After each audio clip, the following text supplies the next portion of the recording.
सफलता कौन नहीं चाहता। सफलता को प्राप्त करने का, शिखर पर पहुंचने का अलग ही एक आनंद है। और जीवन में अपने कौन नहीं चाहता। हर एक व्यक्ति चाहता है कि जीवन में मेरे कुछ अपने हो जो सदैव मेरे साथ रहे, क्योंकि अपनों के साथ ही तो सफलता का आनंद सबसे अधिक आता है।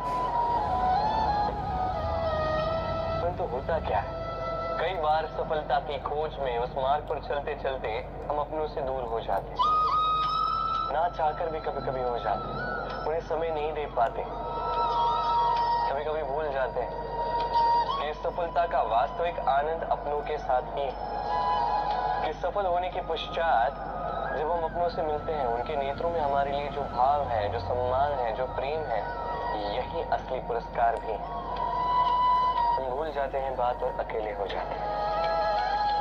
अधिकतर बार ये होता है, अधिकतर बार लोग जो सफल हैं वो अकेले रह जाते हैं। अब आप क्या चाहते हैं? आप असफल होकर अकेला रहना चाहते हैं या सफल होकर अपनों के साथ आनंद मनाना चाहते हैं? निर्णय आपका। सफलता के पीछे भागिए, स्वयं को झोंक दीजिए, किंतु अपनों का साथ कभी मत छोड़िएगा।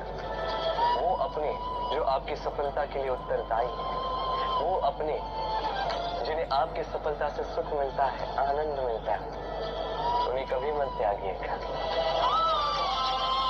आइए मेरे साथ प्रेम से कहिए, राधे राधे। बल, शक्ति, पराक्रम इस संसार के विकास का मूल है। परंतु कभी सोचा है कि प्रकृति ने हमें ये बल, शक्ति, पराक्रम क्यों दी? ताकि हम जीवन में किसी का उद्धार कर सके, किसी की सहायता कर सके, किसी के लिए कुछ अच्छा कर सके, किसी निर्धनी, किसी दुर्बल की रक्षा हम कर सके, इस बल, इस शक्ति का सदुपयोग कर सके। कभी आप देखिए किसी ऐसे व्यक्ति को जिसके पास अटल शक्ति है पर साथ ही अटल अहंकार भी है, जो स्वयं को ही सर्वश्रेष्ठ मान लेता है, बुरे कर्म करता है। आप देखेंगे कि प्रकृति और मनुष्य उसे तोड़ने की साधना में लग जाते हैं। स्मरण रखिए, विशाल से विशाल पर्वत क्यों ना हो, यदि वो मार्ग में है तो उसे तोड़ के मार्ग प्रशस्त किया ही जाता है। तो यदि आपके पास शक्ति है, बल, पराक्रम है, तो इसका सदुपयोग कीजिए, किसी की सहायता कीजिए, किसी की रक्षा कीजिए। यदि आप अपनी शक्तियों का दुरुपयोग करते हैं तो स्मरण रखिए, आप अपने ही विनाश को आमंत्रित कर रहे हैं। अब बल अर्जित करने के पश्चात, ये शक्ति अर्जित करने के पश्चात आप स्वयं का विनाश चाहते हैं या इस संसार का उद्धार चाहते हैं? निर्णय आपका। राधे राधे। पक्षी राज कहलाता है बाज। बाज की जीवन आयु लगभग 70 वर्ष। अब 40 वर्ष में आते आते उसके पंजे लंबे और लचीले हो जाने लगते हैं, चोंच टेढ़ी हो जाती है, पंख भारी हो जाते हैं, अर्थात वो भव्य उड़ान नहीं, वो शक्ति नहीं। अब बाज क्या करे? बाज सबसे कठिन चयन करता है, चयन स्वयं की पुनर्स्थापना का।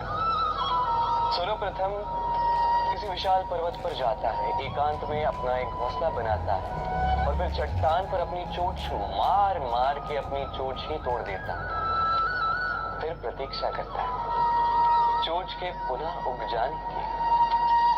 फिर वही अपने पंजों के साथ भी करता है। तत्पश्चात अपने भारी पंख एक एक करके स्वयं नोच के निकाल देता है। फिर 150 दिन की पीड़ा सहने के पश्चात उसे फिर मिलती है वही भव्य उड़ान, वही शक्ति, और फिर वो जीवन के अगले 30 वर्ष जीता है।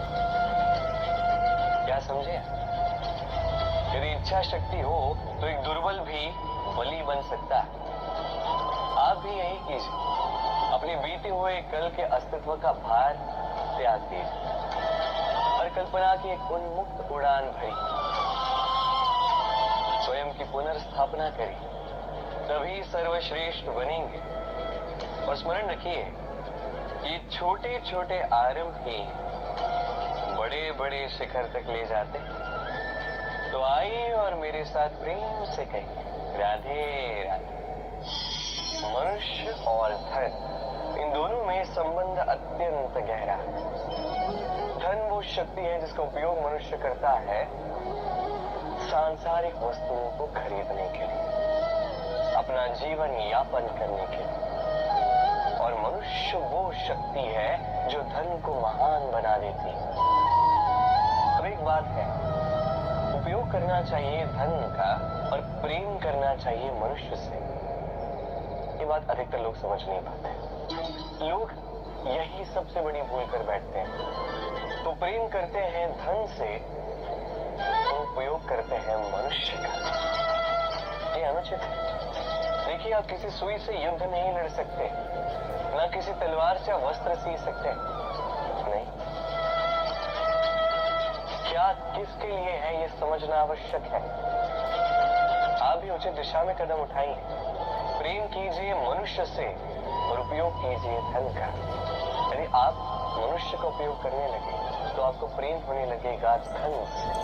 प्रेम धीरे धीरे परिवर्तित होगा लोभ में और धीरे धीरे ये आपका अंत कर ही देगा। तो सभी मनुष्यों से प्रेम कीजिए और इसी प्रेम के साथ कहिए, राधे राधे। कहा जाता है जीवन में प्रेम करना ही सुख का मूल है। सत्य भी। अब प्रश्न ये उठता है कि प्रेम किससे किया जाए। यदि आपको कुछ क्षणों के लिए सुख चाहिए तो प्रेम कीजिए अपनी रुचियों से। यदि आपको कुछ दिनों के लिए सुख चाहिए, प्रेम कीजिए अपने मित्रों से।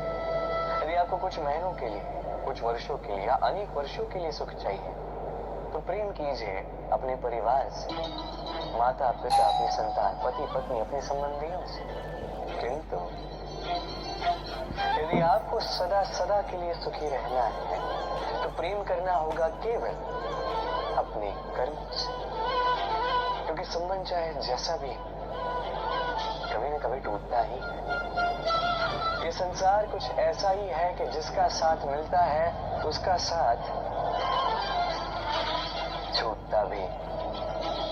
केवल कर्म ही एकमात्र ऐसा है जो कभी आपका साथ नहीं छोड़ेगा। मृत्यु के पश्चात भी यही कर्म आपको जीवित रखते हैं। इसलिए सदैव स्मरण रखिए, ये कर्म धर्म समझ कर निभाइए। जीवन के अंतिम क्षण तक कर्म से प्रेम कीजिए, जीवन के अंतिम क्षण तक सुखी रहे। और मैं तो सदैव कहता हूं, तू बस कर्म करते जा, फल की चिंता ना। तो आइए और मेरे साथ प्रेम से कहिए, राधे राधे। क्या आपने कभी जल को अपनी मुट्ठी में बंद रखने का प्रयास किया है? चलो आज करते हैं।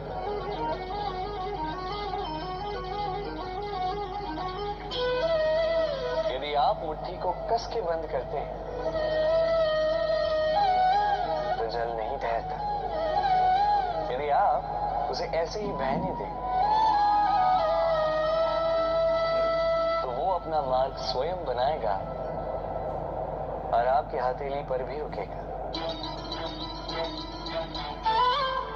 जीवन भी कुछ इसी प्रकार होता है, जल की भांति अपना मार्ग स्वयं बना लेता है ये जीवन। हर एक समस्या का समाधान स्वयं बता देता है ये जीवन। इसे जीवन में जब भी परिस्थितियां हमारे अनुकूल ना हो, हमें समझ ही ना आ रहा हो, कुछ भी हमारे वश में ना हो तो हम हताश हो जाते हैं, निराश हो जाते हैं। और यही तो नहीं करना है। शांत चित्त से देखना है इस जीवन में घटित क्या हो रहा है। पीड़ा सभी ने भोगी है। पीड़ा के समय कुछ क्रोध करते हैं, क्रोध में आके पराक्रम करते हैं। यही तो नहीं करना है। शांत चित्त से बस वो समझना है जो ये जीवन हमें सिखाना चाहता है। जीवन सब सिखाएगा, बस स्मरण रखिएगा। कब प्रयास करना है और कब प्रतीक्षा करनी है, ये आपको समझना होगा। तो आइए और मेरे साथ प्रेम से कहिए, राधे राधे। भगवान और भक्त जब एक आकार होते हैं, जब भक्त अपने भगवान की ओर, अपने जीवन के उद्देश्य की ओर पूर्णतः समर्पित होता है, तब जन्म लेती है भक्ति। अब संसार में सारी आशाएं भले ही आपका साथ क्यों ना छोड़ते हैं, ये भक्ति आपके साथ रहेगी। भक्त और भगवान जब एक आकार हो जाते हैं तो उनमें कोई अंतर नहीं रहता, वो एक हो जाते हैं, एक व्यक्तित्व, एक अस्तित्व। इसलिए कभी भी जीवन किसी भी रूप में, किसी भी प्रकार में, किसी भी ईश्वर को मानिए, मन में श्रद्धा जागृत कीजिए, इस भक्ति को जागृत कीजिए। संसार में भले ही सब कुछ आपको छोड़ के चला जाए, तब भी ये भक्ति केवल आपका उत्थान ही करेगी। तो मन में इस भक्ति को जगाइए और मेरे साथ प्रेम से कहिए, राधे राधे। मैं क्षण भी हूं, युग भी, मैं कण भी हूं, ब्रह्मांड भी, मैं भीतर भी हूं, बाहर भी, मैं साकार भी हूं, निराकार, मैं आदि का प्रारंभ भी हूं और अंत का अंत भी। प्रथा और रीति दोनों में यही तो अंतर है। रीति के साथ नीति जुड़ी होती है, किंतु प्रथा के साथ किसी के मन की बुनी हुई कोई कथा। कभी प्रथाओं का पालन इसलिए ना करना क्योंकि आपसे पहले किसने उसका पालन किया था, कि कई बार ये प्रथा, इसकी स्थापना ऐसे लोग भी करते हैं जो दुर्बुद्धि होते हैं, स्वार्थी होते हैं। तो पालन करने से पूर्व 10 बार सोचना। संसार ईश्वर ने रचा है, तो सारे जीव, सारे प्राणी ये तो ईश्वर की संतान हुए ना। तो संतान एक दूसरे की बलि दे रहे हैं, ये ईश्वर को अच्छा क्यों लगेगा? हम सदैव चाहते हैं कि ये संसार हमें ज्ञानी कहे, बुद्धिमान कहे, समझदार कहे, किंतु मूर्ख कभी न कहे। मूर्ख इस शब्द से सभी कतराते हैं, दूर भागते हैं, किंतु एक सरफे से सभी अनजान हैं।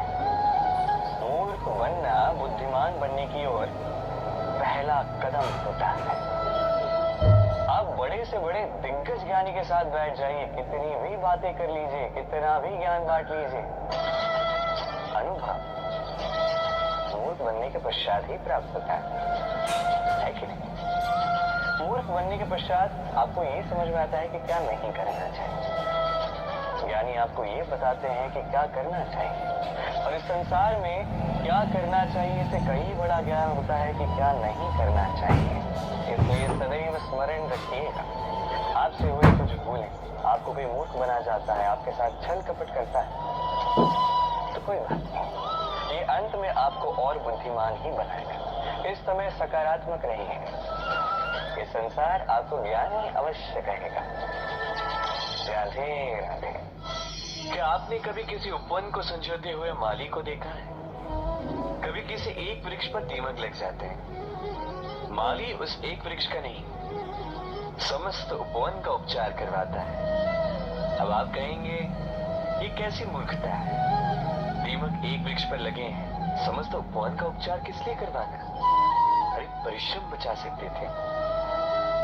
किंतु माली अच्छे से जानता है, दीमक भले ही एक वृक्ष पर लगे हो, नाश पूरे उपवन का कर सकते हैं। अब माली की ये सोच, ये सीख कहीं और भी लागू होती है। इस संसार में हम केवल अपने परिवार के विषय में सोचते हैं, उनका ध्यान रखते हैं, प्रयास करते हैं कि वो संपन्न रहे, सुखी रहे, और उसी समय इस समाज के कुछ विरोधी तत्व इस समाज को खा जाते हैं, इसे नष्ट कर जाते हैं, और हमारा ध्यान केवल अपने परिवार पर।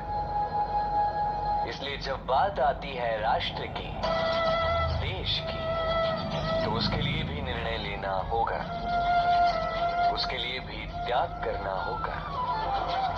और स्मरण रखिए, जो भी समस्या है उसका निवारण पूर्ण रूप से करना अनिवार्य है। इस संसार में हर एक व्यक्ति जो अपने परिवार का भी ध्यान रखेगा, समाज का भी ध्यान रखेगा और उचित रूप से इस देश का भी ध्यान रखेगा, तभी ये देश संपन्न कहलाएगा। तो आप भी उचित प्रयास कीजिए और मेरे साथ प्रेम से कहिए राधे राधे। व्यक्ति अपने जीवन में जब भी कुछ नया करने जाता है थोड़ा भयभीत रहता है। सोचता है यदि मैं असफल हुआ तो क्या, कौन क्या कहेगा, कोई मुझ पे हंसेगा तो नहीं। यदि मैं अपना मत दूं तो इन चुनौतियों का सामना करते हुए कभी भयभीत मत होइएगा, क्योंकि हो के दो ही परिणाम हो। पहला परिणाम आप जीत जाओगे, दूसरा परिणाम आप हार जाओगे। सरल। यदि आप जीत गए तो आप सबका नेतृत्व करोगे, किंतु यदि आप हार भी गए तभी आपके पास वो अनुभव आएगा जिससे आप आने वाली पीढ़ी का मार्गदर्शन कर सकते हो। अब सोचो, इस मार्गदर्शन से आप किसी की सहायता करें जिससे वो अपना स्वप्न पूर्ण कर सकता है। बहुत बड़ी पुण्य की बात है ये। एक सरल सी बात समझ लीजिए, जीत हो या हार दोनों एक ही ओर ले जाते हैं और वो है जीत की ओर। बस अपना दृष्टिकोण शुभ रखिए और अपनी चुनौतियों को सीमित मत कीजिएगा, इन सीमाओं को चुनौती दीजिए। स्वयं के इस व्यक्तित्व को विशाल बनाइए, शक्तिशाली बनाइए और मेरे साथ प्रेम से कहिए राधे राधे।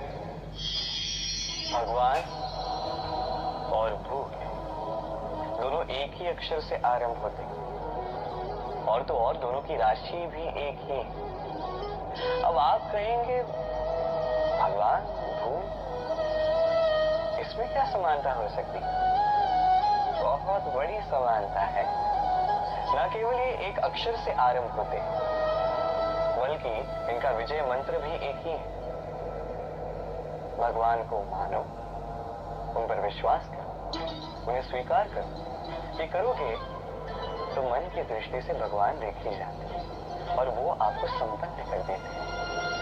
यही भूलों के साथ भी अपनी स्वयं की भूलों को मानो, स्वीकार करो, सब कुछ अपने आप ही स्पष्ट रूप से दिखने लगता है।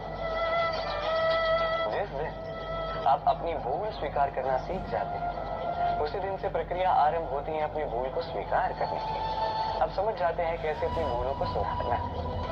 स्मरण रखिए, स्वयं को श्रेष्ठ बनाने के लिए अपनी भूलों को स्वीकारना आवश्यक है। इस जीवन में शांति लाने के लिए ईश्वर को स्वीकार करना आवश्यक है। सदैव अपने गुण और अपने दोष स्मरण रखिए, आजीवन सुखी रहोगे। राधे राधे। परीक्षा एक ऐसा शब्द जिसको सुन के इस संसार के अधिकतर लोग भयभीत हो जाते हैं। कारण क्या है? असफलता का भय। परीक्षा इस शब्द का यदि मैं दूसरा पहलू बताऊं, तो उसका तात्पर्य ये नहीं कि वो आपकी दुर्बलता सबके सामने है। ये तो वो युक्ति है जो आपका बल, साहस, आपकी शक्तियां सबके समक्ष प्रस्तुत करती है। जी हाँ, ये वो युक्ति है। आप स्वयं कभी देखिए, परीक्षा के समय आपके भीतर के ऐसे गुण निखर के आते हैं, कुछ ऐसी शक्तियां प्रकट होती हैं जिसके विषय में आप स्वयं अनजान थे, है कि नहीं? तो इस परीक्षा से भयभीत होना बंद कर दीजिए। विश्वास के साथ, निडरता के साथ इसका सामना कीजिए। दिन के अंत में ये परीक्षा आपको केवल निखारेगी, आपको और श्रेष्ठ बनाएगी। तो आइए और मेरे साथ प्रेम से कहिए राधे राधे। जल में तैरना किसे नहीं भाता। हम में से हर एक व्यक्ति चाहता है कहीं किसी सरोवर में, नदी में, जल के बीच में हम क्रीड़ा कर आनंद उठाएं। क्यों? अब बताइए, हम में से कितने ऐसे हैं जिनमें सागर की लहरों में एक किनारे से दूसरे किनारे की ओर तैर के जाने का साहस है? कौन है ऐसा? अब ये कार्य तो अत्यंत कठिन है। हमें किनारे प्रिय है, जल में क्रीड़ा करना प्रिय है, किंतु किनारों पर, सागर की लहरों में। किंतु एक बात स्मरण रखिएगा, जिस दिन इन किनारों को भूलकर हम सागर की लहरों के साथ लड़ने का साहस जुटा लेते, उसी दिन इन सागर की लहरों से लड़ने का बल भी हम में आ जाता। वे किनारे हमें प्रिय होते हैं, हमें सुरक्षित रखते हैं, किंतु ये हमें दुर्बल भी बनाते हैं।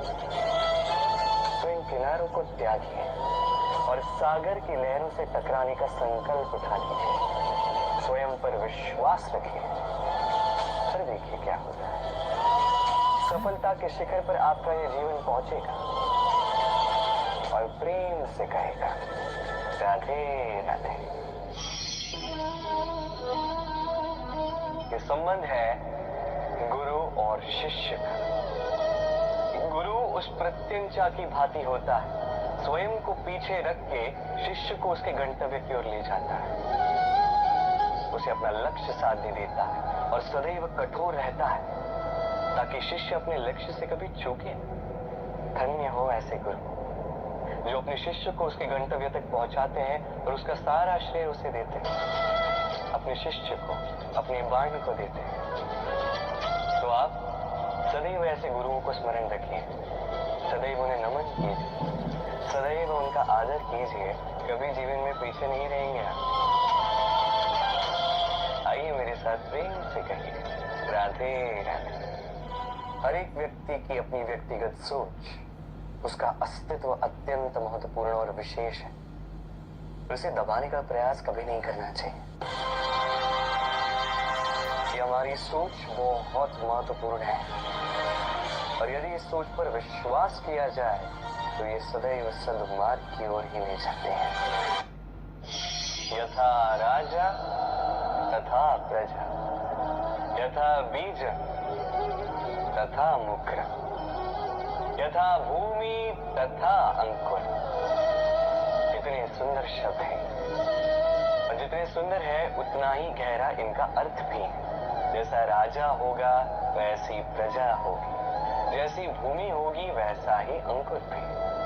कभी गहराई में जाके इन शब्दों को समझने का प्रयास किया है आपने? राजा इस शब्द का मूल है रज।